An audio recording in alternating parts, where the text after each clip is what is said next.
Hello বন্ধুরা, তোমরা কেমন আছো? এই যে দেখতে পাচ্ছ আমার একটা লাউ গাছ। তো মাশাল্লাহ দিলে লাউ গাছটা কিন্তু অনেক সুন্দর হয়েছে আর ছোটো ছোটো লাউও ধরেছে অনেক। তো আমি একটা লাউ কেটে নিলাম, এই যে আরও একটা লাউ আমি কেটে নিচ্ছি। তো আমি দুইটা ছোটো ছোটো লাউ কেটে নিলাম আর এই ছোটো ছোটো লাউ দিয়ে তোমাদেরকে দারুণ মজার একটা রেসিপি দেখাবো। বন্ধুরা, লাউ দুইটা কিন্তু খুব ছোট আর কচি। লাউ দুইটা যদি আমি ছিলে নেই কিছুই থাকবে না, সেজন্য না ছিলেই এভাবে কুটি কুটি করে কেটে নিয়েছি। আর লাউ কাটা শেষ, এখন বাটিতে তুলে নিলাম। আর গাছে থেকে এখন একটা লাউ পাতা ছিঁড়ে নিলাম।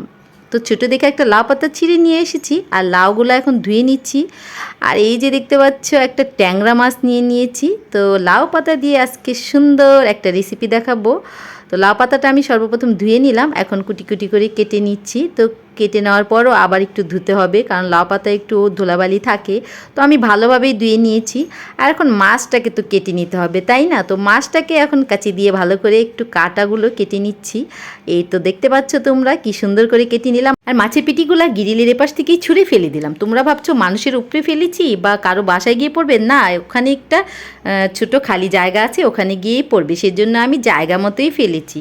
তো মাছ কাটা তো শেষ, এখন পেঁয়াজও তো কুচি কুচি করে কেটে নিতে হবে, তাই না? পেঁয়াজ ছাড়া তো আর রান্না করা যাবে না। তো গাছের থেকে ভাবলাম একটা মরিচ ছিঁড়ে নেই। তো এই তো একটা মরিচ ছিঁড়ে নিয়েছি, যেহেতু ছোটো রান্না তো একটা মরিচই হয়ে যাবে। মরিচগুলো কিন্তু অনেক ঝাল। তো কাঁচামরিচ পেঁয়াজ কাটা শেষ, এখন চুলায় জাল ধরিয়ে দিলাম। পাতিল বসিয়ে দিয়েছি, পাতিলটা গরম হয়ে গেছে, এখন তেল ঢেলে দিচ্ছি। আর এই তো কাঁচামরিচ আর পেঁয়াজ কেটে রাখা ছিল, সেগুলো এখন তেলে ভেজে নিব।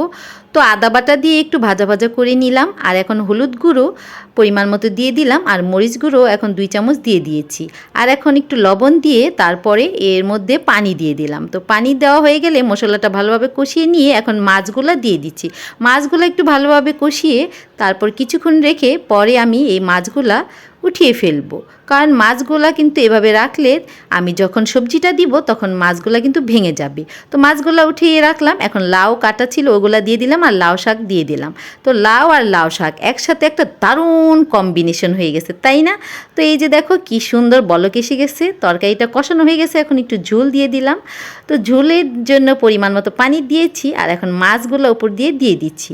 তো রান্নাটা কেমন হলো বলো তো বন্ধুরা তোমরা?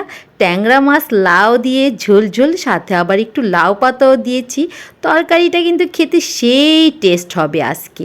তো বন্ধুরা, তোমাদের দাওয়াত রইল আমার এই ট্যাংরা মাছের ঝোল ঝোল খাওয়ার জন্য। তো তরকারিটা হয়ে গেছে, এখন নামিয়ে নিলাম। তো আবারও দেখা হবে তোমাদের সাথে, নতুন রান্নার ভিডিও নিয়ে আসবো। তো সেই পর্যন্ত ভালো থেকো সবাই, আল্লাহ হাফেজ।